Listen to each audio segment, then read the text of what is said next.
자, 오늘은 토픽 10장과 11장을 하겠습니다. 10장은 브랜딩에 대한 부분이고 11장은 프로덕트 앤 서비스에 대한 부분이에요. 10장은 지금 짧고요. 11장은 좀 길어서 10장 먼저 좀 지금 짧게 끝내고 잠깐 쉬었다가 11장으로 가겠습니다. 그러니까 쉬는 시간을 두 번 가질게요. 10장 끝나고 잠깐 짧게 하고 11장 중간에 한 번 쉬고. 자, 10장은 브랜딩과 패키징인데 먼저 브랜딩. 우리 마케팅이란 말을 우리가 마켓에서 출발했듯이 브랜딩이란 말도 브랜드에서 출발하겠죠. 즉 브랜딩은 브랜드와 관련된 무엇을 하는 일이라고 정의할 수 있을 텐데, 그렇다면 브랜드가 무엇이냐? 브랜드가 뭐죠? 브랜드는 우리 제품과 다른 제품을 구별해주는 어떤 다양한 그 무엇이죠. 그 무엇은 우리가 소위 말하는 브랜드 네임일 수도 있고요. 상표 브랜드 네임일 수도 있고, 아니면 로고일 수도 있고, 슬로건일 수도 있고, 색깔일 수도 있고, 캐릭터일 수도 있고, 소리일 수도 있고, 여러 가지가 브랜드예요. 그걸 다 브랜드 요소라고 하죠. 자, 그런 활동, 그것과 관련된 활동을 우린 브랜딩이라고 한다는 거예요. 즉 여기 나온 것처럼 name, phrase, design, symbol 또는 이런 것들의 집합 등을 이용해 가지고 다른 경쟁자의 제품 또는 제품과 내 것을 구별해 주는 역할을 하는 일, 이런 일을 우린 브랜딩이라고 할 수 있다는 것이죠. 브랜드라는 건 아까 말한 것처럼 브랜드는 경쟁자와 나를 구별해주는 그것들이거든요. 그런 것들은 이제 브랜드 요소라고 해요. 요소. 네, 그러니까 브랜딩 활동을 하는 다양한 도구라고 말할 수 있겠죠. 브랜드 엘레먼츠. 여기 화면에 나온 것처럼 브랜드 이름, URL, 로고, 심벌, 캐릭터, 슬로건, 징글은 소리예요. 소리. 우리 광고 끝날 때 무슨 소리 나는 거 있잖아요. 종근당 같으면 종땡 치고 하는 것처럼, LG 같으면 띠링 띠링 띠링 나오고, 아무튼 브랜드마다 고유의 징글이 있어요. 그런 거, 또 포장이나 간판 같은 것도 브랜드 요소라고 할 수 있다는 거예요. 브랜드 얘기할 때 우리 많이 쓰는 개념 하나 참고로 알려드릴게요. 브랜드 이미지란 말과 브랜드 아이덴티티란 말이 있어요. 보통 소위 우리가 BI라고 부르는 거지. BI, CI. 근데 우리가 보통 BI라고 하면 브랜드의 어떤 디자인 요소만을 강조하는 경우가 많은데 사실 그렇지 않아요. 브랜드 아이덴티티라는 거는 그 브랜드를 구별해주는 그 브랜드만의 고유한 그 무엇이거든요. 어쨌든 브랜드 아이덴티티는요, 그 브랜드가 나타내고자 하는 모습이에요. 브랜드 아이덴티티는 그 브랜드가 나타내고자 하는 모습이에요. 그리고 브랜드 이미지는 뭐예요? 그 브랜드를 보고 느끼고 등등 하면서 고객이, 소비자들이 느낀 결과예요. 그게 브랜드 이미지예요. 즉 브랜드 이미지는 브랜드 아이덴티티에 기반한 다양한 브랜딩 활동을 통해 나온 결과겠죠. 브랜드 아이덴티티와 브랜드 이미지는 교집합이 많을수록 좋아요, 나빠요? 좋겠죠. 교집합이 적을수록 그 회사는 브랜딩을 되게 못하고 있는 거죠. 그죠?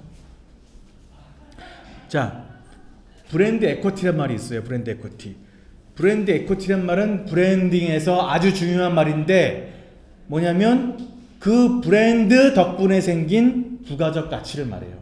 added value예요. 그 브랜드 네임, 요새 네임이라고 했는데 어쨌든 그 브랜드 네임이 브랜드 제일 중요하니까, 어쨌든 브랜드 때문에 덕분에 생긴 부가적 가치를 브랜드 에쿼티라고 그런다고요. 자, 우리 그림 한번 보세요. 코카콜라가 있고 그냥 캔콜라가 있다. 캔콜라는 500원인데 요 콜라는 1000원이다고 한다면 사실 브랜드 에쿼티 공식은 훨씬 복잡하지만 쉽게 단순화해가지고 그 500원이 브랜드 에쿼티라고 말해도 돼요. 단 조건이 있지. 나머지가 다 같다면 나머지가 다 같다고 가정한다면 같은 물, 같은 설탕, 뭐 같은 뭐 똑같은 맛, 똑같은 색소, 똑같은 뭐 설탕 다른 모든 조건이 같고 브랜드의 차이 때문에 이 두 개의 어떤 그 가격이 달리 책정되었을 때 그 디퍼런스가 브랜드 에코티라 말해도 과언이 아니죠. 그렇게 말해도 되죠. 단순화시켜서. 자, 브랜드 엘리먼트 몇 가지 알아볼게요. 1. 로고는 브랜드의 시각적 부분을 말해요. 시각적 부분. Brand name that cannot be spoken. 이 표현을 뭐 음성으로 표현할 수 없는 브랜드 요소, 브랜드명, 결국 브랜드의 시각적 측면이죠. 자, 용어 몇 가지 알려드릴게요. 트레이드마크는요 뭐냐면 법적으로 legally registered, 법적으로 등록된 그런 브랜드 네임 또는 로고,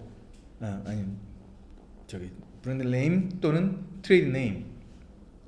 트레이드 네임은 뒤에 나오겠지만 회사명이라는 뜻이고, 브랜드 네임은 뭐 주로 뭐 제품명 같은 제품명이나 그 뭐죠? 이를테면 뭐 코카콜라, 맥도날드 이런 게 이제 브랜드 네임이잖아요, 그렇죠?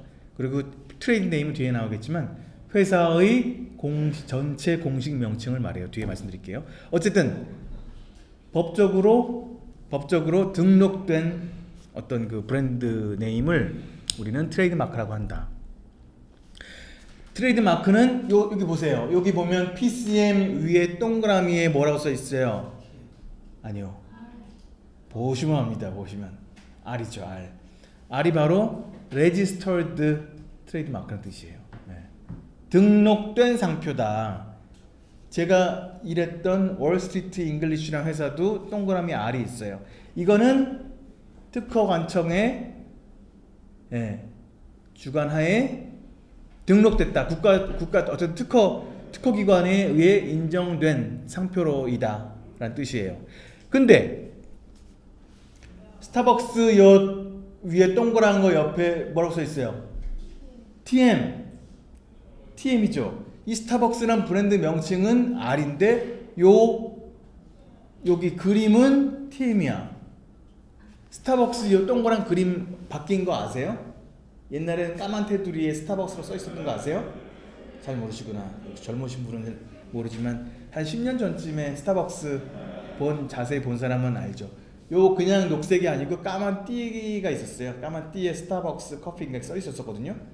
그거는 R이에요. 근데 새로 바뀐 요 그림은 TM이야.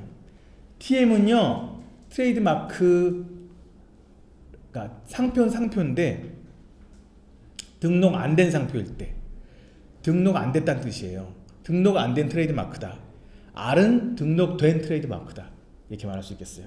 사실 아까 요 정의에 의하면 등록된 것만 트레이드 마크라고 말한다고 쓰여 있긴 한데 사실상 저는 그렇게 보는 게 나을 것 같아요. R은 registered 트레이드 마크고 TM은 register 안 된 트레이드 마크다. 이렇게 표현하는 게 전 다 맞다고 생각해요. 어쨌든 이 책에 의하면 트레이드 마크는 R만을 약간 좁게 얘기한 개념이라는 거는 이제 참고로 알아두세요.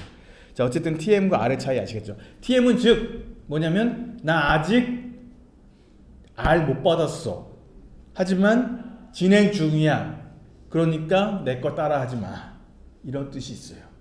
그리고 TM을 오랫동안 유지하면 특허 당국에서 R로 인정해 줘요. 어느 정도 가면 아마 이 TM도 곧 또 떼어지겠죠. 떼어지고 이제 R이 되겠죠. 자, 아까 제가 간단하게 얘기할게. 트레이드 네임은 트레이드 마크하고 달리 회사의 공식 법적인 명칭. 즉 코카콜라의 트레이드 네임은 뭘까요? 더 코카콜라 컴퍼니. 이를테면 뭐가 있을까?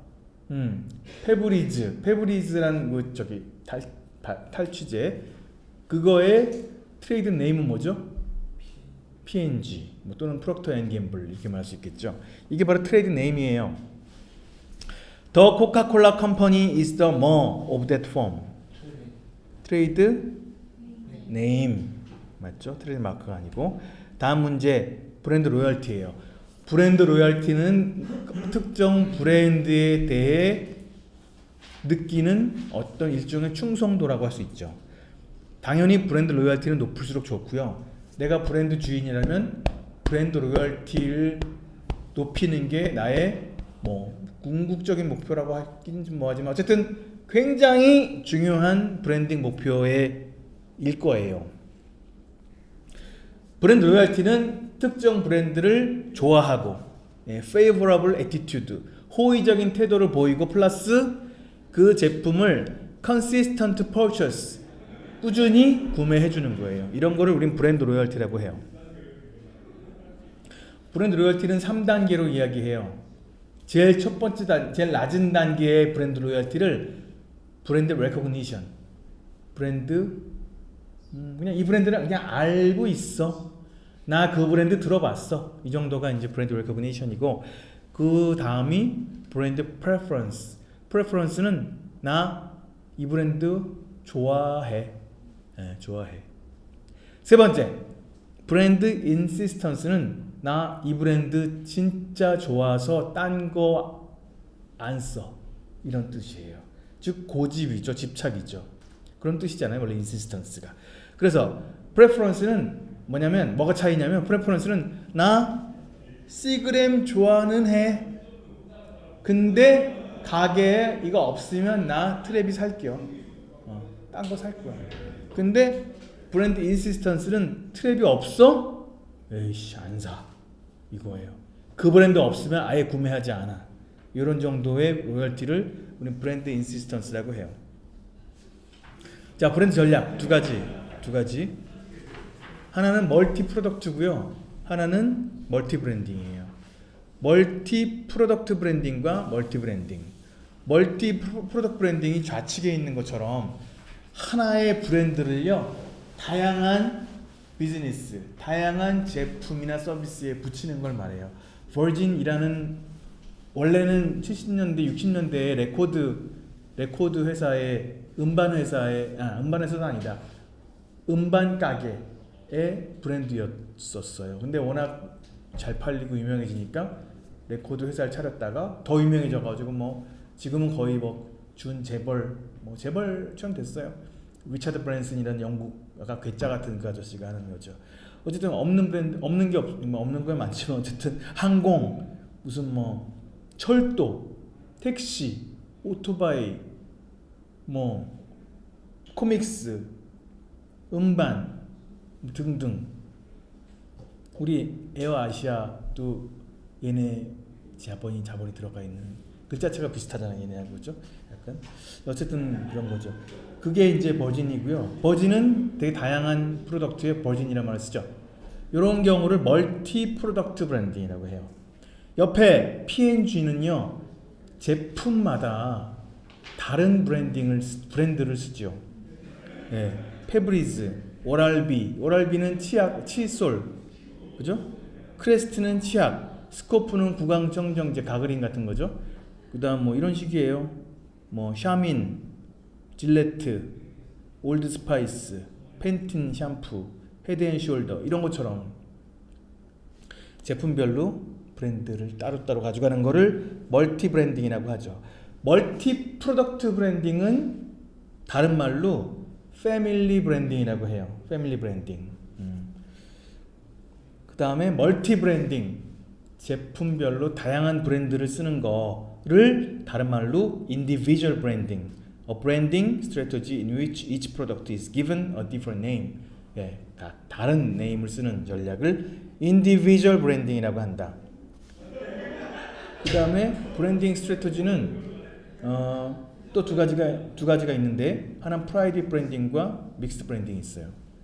믹스드 브랜딩은 프라이빗 브랜딩은 제조업자 브랜드가 아니라 판매업자 브랜드를 말해요. 제조업자 브랜드가 아니라 판매업자 브랜드. 즉 누구 브랜드? 슈퍼마켓, 월마트, 코스트코 이런 데서 붙인 브랜드. 코스트코에 쓰는 브랜드 뭐가 있죠? 커클랜드라는 브랜드가 있더라고요. 우리 저기 이마트에 가니까 노브랜드란 게 있고 뭐 데이즈란 게 있고 뭐 롯데마트에 가니까 초이스 L 이런 게 있고 GS25에 가니까 뭐 유어스 뭐 유어스 이런 브랜드 있더라고요. 이런 것들이 다 프라이빗 브랜드예요. 우리말로 그 약간 우리가 많이 쓰는 말 PB 상품 이게 바로 프라이빗 브랜딩 전략을 쓰는 제품이죠. 그다음 믹스 브랜딩은 제조업자 브랜드하고 판매업자 브랜드를 같이 쓰는 경우예요. 이를테면 옛날에 지금은 가보니까 아니더라고요. 미셸린 타이어가요. 미국의 유명한 소매점인 시어스라는 곳에서 타이어를 팔았어요. 어떤 이름으로? 시어스 이름으로. 미셸린 이름이 아니라. 미셸린이 시어스라는 소매점 이름으로 타이어를 만들어서 팔기도 하고 미셸린 타이어를 또 따로 팔기도 했다고요. 한 회사가 제조업자 브랜드로도 팔고 그 다음에 판매업자 브랜드로도 파는 상황을 믹스드 브랜딩이라고 해요. 우리 팔도 라면이라고 있잖아요. 팔도. 걔네가 저걸 많이 해요. PB를 많이 해요. 우리 GS25 같은 데 가면 뭐 걔네 뭐 라면 뭐 공화춘 뭐 이런 것들 있잖아요. 걔네 자체 상표에 보면 제조원이 팔도인 경우가 되게 많더라고요. 팔도는 자기 브랜드 뭐죠? 왕뚜껑, 뭐 비빔면, 팔도 비빔면 이런 것들도 만들면서 다양한 PB 라면도 만든다. 이런 차원에서 얘는 믹스 브랜딩을 쓰고 있다고 말할 수도 있겠어요. 얘는 IBM도 그랬대요. IBM이 저기 앱손이 프린터 만드는 회사죠. 앱손 프린터도 만들었지만 IBM하고 계약해서 IBM 프린터라는 이름으로도 팔았대요. 물론 지금 이제 IBM 더 이상 저기 PC 안 만들죠. 누구한테 팔았죠? 레노버한테 팔았죠. 레노버가 원래 IBM PC 사업부가 인수해서 만든 거죠. 자, 설명드렸죠. 프라이빗 브랜딩, 믹스 브랜딩 설명드렸어요. 자, 이번엔 브랜드 익스텐션. 브랜드 익스텐션은요, 브랜드를 늘려 쓰는 건데, 익스텐션 늘려 쓰는데 제품 동일 카테고리 내에서 늘려 쓰는 게 아니고 다른 카테고리로 늘려 쓰는 거. 자, 우리 어떤 예를 들 수 있을까? 뭐 삼성 같은 경우에도 여기 익스텐션을 말하긴 뭐하지만 뭐가 있을까? 우리 저기 코웨이라는 정수기 있죠? 지금은 코웨이 비데를 또 코웨이 이름을 그대로 쓰더라고요. 옛날엔 룰루라는 독립 브랜드를 썼었잖아요. 저 비데에다가. 지금은 코웨이 정수기, 코웨이 비데 이렇게 쓰고 있어요. 이거는 정수기 브랜드를 비데 브랜드에 늘려 쓴 거죠. 이런 경우 브랜드 투자를 줄일 수 있는 점은 좋지만 브랜드 희석이라고 해가지고 서로 브랜드가 안 맞는 경우, 사실 코웨이 비데 전략은 그렇게 좋은 전략은 아닌 것 같아요. 코웨이는 정수기인데 정수기 브랜드 입장에서 볼 땐 그게 변기로 가는 게 물론 변기 입장에서 좋겠지. 깨끗한 물 나온다고 생각하니까. 하지만 정수기 입장에서 이 정수기 이 깨끗한 먹는 물을 변기에 붙인다고 생각하면 그거는 그렇게 좋은 것 같지 않을 수도 있단 말이에요. 쿠쿠 밥솥이 있잖아요. 쿠쿠 제습기가 나왔더라고요. 쿠쿠 제습기는 내가 봐도 약간 안 어울리는 것 같은 거예요. 쿠쿠라는 게 원래 쿠쿠쿠 이렇게 김나는 것 같은 느낌이 있으니까 제습기하고 안 어울려 보이더라고. 이렇게 뭔가 렐러번트하지 않은 상황으로 익스텐션 되는 상황은 그리 바람직한 상황은 아니에요. 어쨌든 하지만 브랜딩 투자 금액을 확 줄일 수 있잖아요. 그렇죠? 한 브랜드 가지고 계속 늘렸을 수 있으면. 디오스라는 것도 원래 냉장고 브랜드였어요. 처음에 한 20년 전쯤에 나왔을 때 냉장고 브랜드 아닐까요? 네? 냉장고 브랜드 아닐까요? 냉장고 브랜드인데 지금은 와인 냉장고, 지금 오븐, 디오스 광파 오븐, 디오스 옷 거는 거 있잖아. 옷 뭐더라? 뭐라고 그래? 스타일러라고 하나? 스타일러 뭐 아까 말했나요? 오븐 뭐 이런 이쪽으로 확장하고 있어요. 냉장고가 아니라. 그러니까 거의 뭐 주방에 있는 주방 가전 정도로 이제 늘려 쓰고 있죠. 이런 것도 브랜드 익스텐션이라고 말할 수 있어요. 브랜드 익스텐션, 뭐 패밀리 브랜딩하고 뭐가 다르죠? 브랜드 익스텐션을 하면 패밀리 브랜딩이 되죠. 좋은 질문이에요. 패밀리 브랜딩이 브랜드 익스텐션을 통해서 만들어진 하나의 패밀리예요. 그렇게 말할 수 있겠죠. 어떤 전략, 행위는 익스텐션이고 그 익스텐션이 일어나면 그 하나의 패밀리가 되죠. 그러면 패밀리 브랜딩이 훨씬 큰 범위. 범위 크다 작다 말하기 뭐하고 어쨌든 브랜드 익스텐션 해가지고 만들어진 그 집합 어쨌든 되게 유사한 개념이죠. 그러니까 늘리는 행위에 집중하면 익스텐션, 그냥 어쨌든 요 그룹이나 형태에 집중한다면 패밀리 브랜딩 이렇게 볼 수 있겠죠. 사실상 이 개념이 한 책을 가지고 우리가 딱 공부하는 게 아니라 되게 여러 책을 공부하다 보니까 서로 바라보는 차원에 따라서 이게 약간 정의하기 어려워지긴 하는 면이 있긴 해요, 사실은. 네, 말씀하세요. 괜찮습니다. 네. 퓨리케어가 뭐 저기 정수기죠. LG. 네. 정수기죠. 네. 공기청정기가. 네. 정수기예요. 원래 정수기인데. 원래 정수기로 알고 있었는데. 저도가 정전기가 퓨리케어고요. 네. 그러면 얘네들은 이제 그 브랜드에다가 자기들이 철학을 넣을 때 디오스는 냉장고였다가 아니야, 디오스는 주방 가전이야, 이렇게 뭔가 철학을 바꾼 것처럼 약간 넓게 본 거죠. 넓게 봐서 카테고리를 이렇게 넓게 포괄하려고 했지만 결국은 브랜드 익스텐션이라는 건 피할 수 없죠. 사실 누가 정수기하고 공기청정을 같은 카테고리로 생각하겠어요, 그렇죠? 네.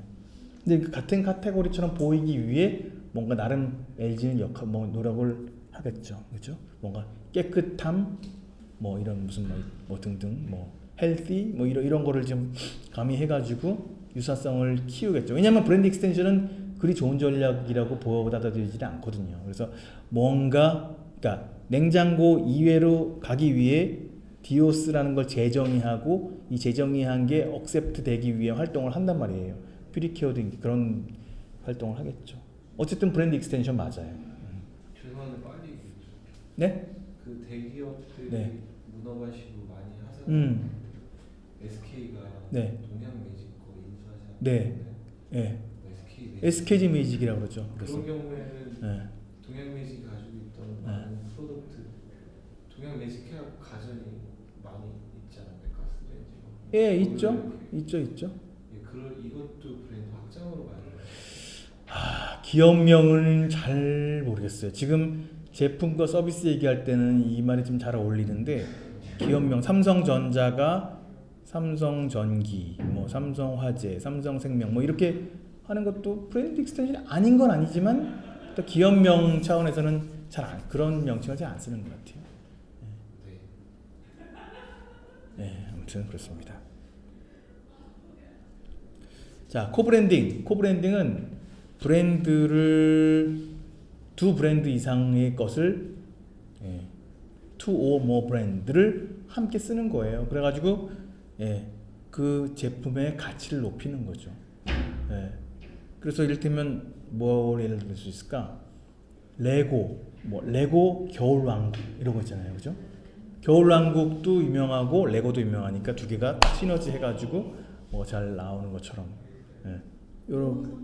르노 삼성을 코브랜딩이라고 안 할 수는 없죠. 안 할 수는 없는데 그건 법인명이니까 아닌 건 아니지만 이렇게 일반적으로 받아들여지는 건 아니죠. 브랜드 라이센스는요, 내 브랜드를 특정 회사에다가 쓰라고 빌려주는 셈이죠. 빌려주고 돈을 받죠. 그래서 브랜드 주로 로고랑 이름하고 이런 걸 빌려주겠죠, 그죠? 그래가지고 돈을 받겠죠. 이를테면 우리 그때 그 얘기했었잖아요. 옷 브랜드가 다양한 애니메이션 브랜드로부터 이렇게 유니클로가 디즈니나 아니면 그 음반 회사들 나오는 유명한 명반들 이렇게 많이 해서 팔더라고요. 그런 것도 라이센싱이죠. 스파온가 얘네가 메로나 같은 거 해서 팔았잖아요. 그것도 빙글에다 얼마 주겠죠. 팔 때마다 얼마씩. 이런 거. 안 줄래나? 그냥 서로 홍보되니까 우리 서로 그냥 홍보되니까 좋다. 이럴 수도 있죠. 어쨌든 뭔가 fee를 주고 하는 상황이라면 라이센싱이라고 할 수 있겠어요. 제네릭 브랜드는 제품 카테고리만 나타낸 브랜드라고 표현하는데 이를테면 어떤 매장에 가면 이를테면 이런 거 알루미늄 포일 없어. 뭐 상표가 없어. 뭐 그냥 진이야 진. 스카치 위스키 뭐 식초 이런 브랜드를 제네릭 브랜드라고 그래요. 딱히 브랜드 이름을 내세우지 않는 거죠. 주로 이제 되게 싼데 우리나라의 다이소 같은 데는 제네릭 브랜드가 많고, 그러니까 미국으로 따지면 달러샵 같은 데 가면 되게 많아요. 자, 문제 풉시다. 자, 바이엘 아스피린 아시죠? 얘네는 오리지널 강도, 그 센 거 오리지널 강도로도 팔지만 여성 판매용 약간 약한 건가 봐요. 약간 좀 여성용 바이엘도 있다는 거예요. 이렇게 본다면 바이엘 아스피린 제조업자는 어떤 전략을 쓰고 있는 것인가?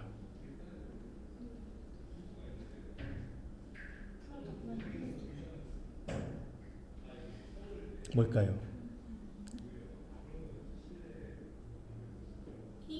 이 프로덕트 라인 익스텐션. 참, 제가 라인 익스텐션 말씀 안 드렸나요? 이런 여기 안 했구나. 죄송해요. 라인 익스텐션은 브랜드 익스텐션은 다른 카테고리로, 라인 익스텐션은 카테고리 내에서. 즉 신라면 큰 사발, 신라면 블랙 뭐 이렇게 이런 게 라인 익스텐션이죠. 메로나 딸기, 메로나 망고 이런 것도 라인 익스텐션이고. 뭐가 또 있을까? 네? 그런 거. 맞아요. 뭐 페리오 치약, 페리오 치실, 페리오 가글 시리즈 뭐 페리오 가글 그게 있다면. 네, 가글 미스테리는 쫙 색깔로. 그런 것도 코드 라인 익스텐션 맞아요. 그러니까 어쨌든 프로덕트 같은 카테고리 내에서의 확장 라인 익스텐션. 자, 바이엘 했고요. 자, 브랜드 전략이 4가지가 있다고 했습니다. 이 중에 A는 무엇인가? 토로 눈 날리게, 눈 치우는, 바람으로 눈 치우는 건가 봐요. 토로 잔디 깎기, 토로 가든 호수, 토로 스프링클러. 자, 토로란 이름을 다 썼어. 이러한 브랜드 전략을 뭐라고 그럴까요?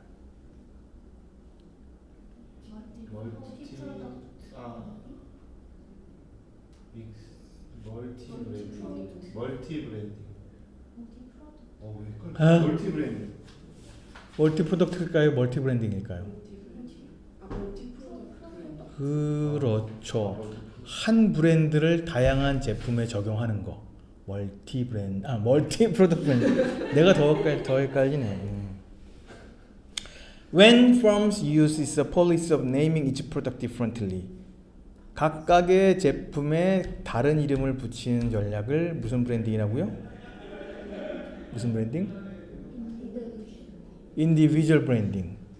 반대말은 family branding. 같은 말은 멀티 프로덕트 브랜딩. 멀티 브랜딩. 나도 헷갈려. 자, 하기스는 원래 기저귀 회사입니다. 기저귀 회사인데 워낙 잘 팔리니까 베이비 로션, 베이비 파우더, 베이비 바스 뭐 이런 거를 같이 만들어서 팔아요. 이런 전략은 뭐라고 할까요? 어려울 수 있어요. 이렇게 늘려 쓰는 거잖아요. 브랜드를. 브랜드 익스텐션 있죠. 브랜드 익스텐션인데 딱 보면 멀티 프로덕트 브랜딩이란 말이 나오네. 그죠? D도 있잖아. 그래서 헷갈리더라고. 어쨌든 요거를 하기스 브랜드를 다른 제품으로 늘려 쓰는 요 행위니까 브랜드 익스텐션을 쓰는 게 맞다고 생각을 해요. 사실 이 상태가 멀티 프로덕트 브랜딩은 맞잖아요. 요 상태가 그죠? 요 상태가 그죠? 그래서 어떻게 보면 저 같으면 사실 문제할 때 D를 빼서 논란의 소지를 좀 없애려고 할 텐데 약간 좀 어려운 면이 있긴 해요. 정답은 그래서 C로, C가 더 most likely하다 이렇게 보시는 게 나을 것 같습니다. 자, 마블 코믹스는 걔네의 그 스파이더맨 또는 인크레더블 헐크 같은 브랜드들을 다양한 오거나이제이션에 허락을 해요. 사용할 수 있도록. 인형과 옷 같은 데다가. 마블 코믹스는 received the percentage of the gross revenue. 매출의 얼마의 퍼센티지를 돈으로 수수료로 받아요. 자, 이러한 상황을 뭐라고 합니까? 브랜드 라이센싱이라고 하죠. 자, A package of aluminum foil at Kroger's grocery store. 크로거 그로서리 스토어에 가니까 알루미늄 호일이 있는데요. 그 패키지에 has no brand name. 이름에 브랜드 네임이 안 써 있어. 자, 이러한 이 제품은 뭐의 어떤 브랜드의 사례인가? 제네릭 브랜드. 아까 말한 것처럼 식초, 설탕 이렇게 써 있는 그런 거죠. 자, 이번엔 CDI와 BDI. 이거 시험에 많이 나와요. 그럴 때 어려워. 잘 들으세요. CDI는요, 카테고리 디벨롭먼트 인덱스예요. 이 카테고리가 그 시장이 뭔지 몰라. 그러니까 특정 시장에 얼마나 잘 먹히느냐, 이 카테고리가. 무슨 말인지 모르겠죠. 자, 이렇게 우리말로 좀 풀어볼게요. 자, 이거를 하기 위해서는 특정 시장이 하나 있어야 돼요. 자, 수원이라는 시장을 만들어 볼게요. 수원시. 자, 수원 지역의 라면이 얼마나 잘 팔릴까를 알고 싶어. 그래서 자, 수원이 우리 전체 시장 몇 프로냐? 전체 시장을 우리나라 인구로 본다면, 우리나라로 본다면, 우리나라로 본다면, 우리나라 남한 인구 대비, 대한민국 인구 대비 수원 시장의 규모, 수원 시장의 인구는 1%다. 고 칩시다. 나 정확히 몰라요. 수원이 우리 시장의 1%예요. 이때 분모는 1%야. 전체 라면 판매량 중에서 수원에서 팔린 라면의 비율 대략 몇 프로겠어요? 대략 인구가 1%니까 1% 왔다 갔다 하겠죠? 그죠? 뭐 수원 사람들 특이하지만 않다면 어쨌든 근데 꼭 1%라는 부분 없잖아요. 일반적인 1%지만 조사해보니까 1.2%가 나왔어요. 자, 수원 지역에서 팔린 라면이 전체 라면 판매량의 1.2%래. 그러면 수원 사람들은 라면 좋아하는 거예요? 싫어하는 거예요? 좋아하는 거죠. 1%가 나오면 딱 일반이고, 근데 조사했더니 전체 라면 판매량 중에 수원에서 팔린 라면 판매량이 0.8%래. 그럼 수원 사람들은 라면 좋아하는 거 싫어하는 거예요? 라면 잘 먹어요? 안 먹어요? 덜 먹어요? 더 먹어요? 평균에 비해 0.8일 때 덜 먹죠. 그러니까 1% 분의 0.8% 그거예요. 곱하기 100을 하거든요. 즉 CDI가 100일 때 그거는 가장 일반적인 거고요. CDI가 120이다 하면 그 카테고리를 잘 소비하는 거예요. 그 시장에서. CDI가 180%, 그냥 80%다. 그러면 별로 안 좋아하는 거예요. 아시겠죠? 이거예요. 제가 방금 말한 게. 자, 전체 인구 대비 수원 인구 비율이 1.0%고 전체 라면 판매량 중 수원에서 팔리는 라면 비율이 1.1%다. 이때 1.1이니까 110%라고요. 110이고요. 110. CDI가 110이에요. CDI가 110이라는 얘기는 그 경우는 수원 사람들은 라면을 더 잘 먹는다. 이렇게 볼 수 있는 거예요. 자, 이번엔 BDI예요. BDI는 카테고리가 아니고 브랜드에 대한 얘기예요. 브랜드에 대한 얘기인데 방금 말한 거에서 라면이 아니라 신라면으로 하면 되는 거예요. 무슨 말이냐면 자, 똑같이 합시다. 수원 지역 인구 비율 1%, 분모를 1%로 두고 전체 신라면 판매량 중에 수원에서 팔린 비중 0.7%라면 이때 신라면의 BDI는 몇이에요? 수원 지역에서 팔린 신라면 전체 판매량 중에 수원에서 팔린 양이 0.7%라면 0.7%라면 70이죠 BDI가. 그러면 신라면은 장사 잘한 거예요, 못한 거예요? 못한 거죠. CDI가 만약에 라면의 CDI가 110인데 신라면의 BDI가 80이다. 그럼 너무 못한 거고. 왜냐? 수원 사람들은 라면을 좋아하는 거 아니에요. 근데 신라면이 그거밖에 안 팔리면 그건 말이 안 된 거지. 너무한 거지. 그죠? 반대로 라면의 CDI가 70인데 신라면의 BDI가 110이야. 그러면 오, 잘했구만. 그죠? 이 힘든 시장에서 잘해냈구만. 이렇게 말할 수 있겠죠? BDI가 CDI도 상관관계가 있다는 거예요. 자, 토익. 시장이 대학생 시장이야. 대학생은요 전체 인구 중에 10%래요. 이를테면 10%인데 전체 토익 판매량 중에 대학생이 사는 비중이 자그마치 70%래. 그러면 토익의 BDI는 몇이에요? 몇 프로예요? 몇이에요? 대학생은 10%예요. 인구 비중이. 근데 전체 토익 판매량 중에 70%가 대학생이래. 그럼 몇 프로예요? 몇이에요 BDI가? 700. 700은요 상상도 못할 정도로 큰 거예요. 토익이 아예 대학생 때문에 먹고 사는구만. 뭐 이렇게 얘기할 수 있는 거죠. 엄청 편중 낸 거죠. 그죠? 예. BDI는 보통 BDI가 CDI 이건 100에서 왔다 갔다 해요. 예. 700 같은 거는 엄청난 거죠. 자, 무슨 말인지 아시겠죠? 자, 미국의 그 주스, 과일 드링크라는 카테고리, 그리고 하와이안 펀치라는 브랜드를 본 거예요. 자, 과일 드링크는 CDI, 과일 드링크는 카테고리잖아요. 카테고리고 하와이안 펀치는 브랜드예요. 봅시다. 왼쪽 위에 아이 없는 집. 하와이안 펀치 브랜드는 30이에요. BDI가. 그리고 과일 드링크는 40이야. 과일 드링크 좋아해요 얘네? 잘 사요? 이 시장이 안 사죠. 하와이안 펀치 잘 사요? 그것도 아니죠.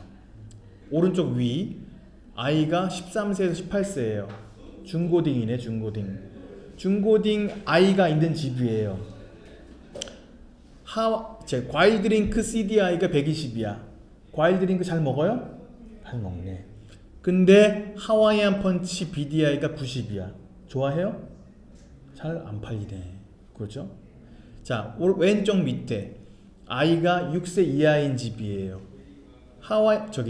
과일 드링크 좋아해요? 별로 안 좋아하네. 잘 안 먹네. 자, 근데 하와이안 펀치 잘 먹어요? 그렇네. 자, 마지막으로 오른쪽 밑에 아이가 7세에서 12세, 즉 초딩이에요. 초딩, CDI, 즉 과일 드링크 잘 먹어요? 많이 사네. 자, 하와이안 펀치 잘 먹어요? 잘 먹네. 뭐 이런 거예요. 자, 이제 문제를 봅시다. 자, 옆에 있는 그림에서 볼 때 다음 중 하와이안 펀치의 매출을 증대시키기에 가장 좋은 기회가 있는 시장은 이 넷 중에 어느 시장인가? 크게 보여드릴게요. 가장 큰 기회, 성장 기회가 있는 시장은? 쉽게 말해요. 왼쪽 위, 오른쪽 아래 이렇게 말해보세요. 오른쪽 위, 오른쪽 위,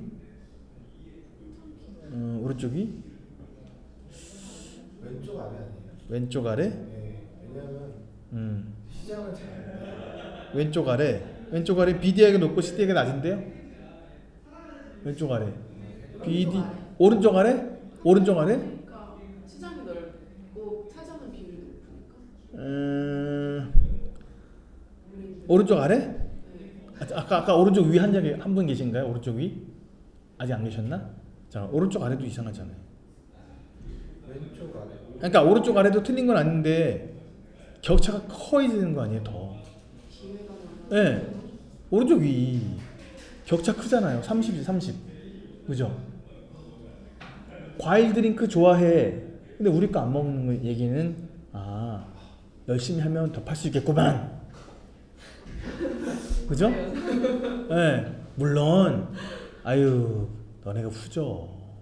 어차피 안 돼. 그럼 뭐 그럴 수도 있고 그럼 뭐 할 말 없는 거죠. 하지만 일반적으로 봤을 때 일반적으로 봤을 때 아까 이를테면 이런 거죠. 라면 엄청 잘 먹는데 왜 너는 못 팔았냐? 말 되잖아요. 그렇죠? 라면 CDI가 200이야. 근데 내 BDI가 80이야. 그러면 나쁘게 말하면 아유 장사 되게 못했네 라고 하지만 좋게 말하면 기회가 있구만. 그죠? 이렇게 말할 수 있잖아요. 그렇죠? 모든 게 양면성이 있는 거죠. 자, 정답은 B예요. B. B가 바로 13에서 18세 오른쪽 위. 그죠? 자, 여기서 볼 때 하와이안 펀치가 가장 덜 팔린 세그먼트는 어디냐? 하와이안 펀치가 제일 안 팔린 세그먼트.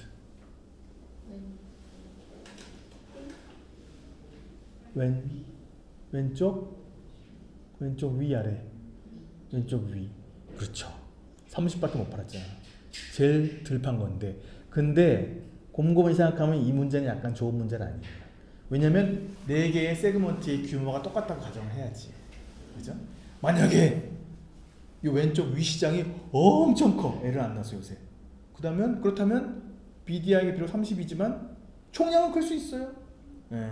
그래서 이 문제가 뭔가 좀 이렇게 일반적으로 말하면 틀린 건 아닌데 그래도 좀 엄밀하게 보면 모든 4개의 세그먼트의 규모가 같다면 유사하다면 이런 가정을 해준다면 더 좋은 문제겠죠. 어쨌든 여기서 30이 차이 나잖아요. 오른쪽 위에가. 네. 그러면 그게 더 못 팔렸다고 할 수 있는 거 아니에요? 다른 음료가 아니에요. 제일 안 이제 BDI와 CDI의 차이를 보는 거는 그 카테고리와 내 브랜드와의 어떤 그런 걸 보는 거고 지금은 그냥 하와이안 펀치만의 얘기니까 BDI만 보면 돼요. 자, 그다음 문제. 자, BDI가 under 100, under 100 이하란 얘기는 무슨 얘기냐? BDI가 100 이하다?